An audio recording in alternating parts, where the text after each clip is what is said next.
Canan Piston məşhur mən. Ha, kişilər, salam, necəsiz?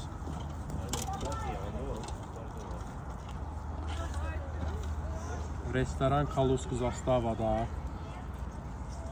Hər şey isti-isti. Asatrin kebabı. Kişilərin yiyəcəyi kebabdır. Şimdi bunun da böyründə 30 porsiyon lülə krevetka. Lülə krevetka biraz tez çıxır deyə o üçün gözləyirik.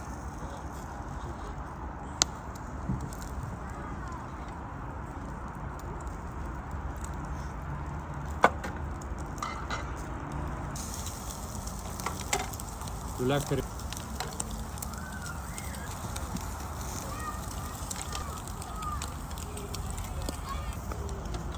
Ha, kişilər, necəsiz? Nə var, nə yox?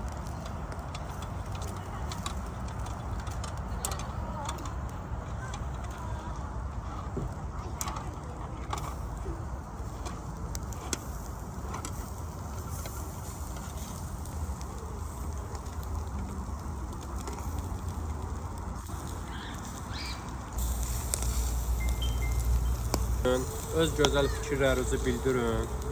Yəni düzdür, görürəm, bəyənirsiniz, gözəl kommentariyalar yazırsınız, var olun.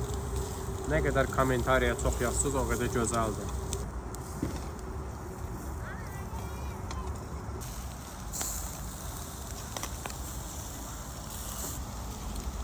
Sən hazır dayısı. Ha, конечно. Kişilərə qoy görkədə, kişilər. Asat ötürün. Hazır, bura. Bunlar da var, krevetka lülələrimiz.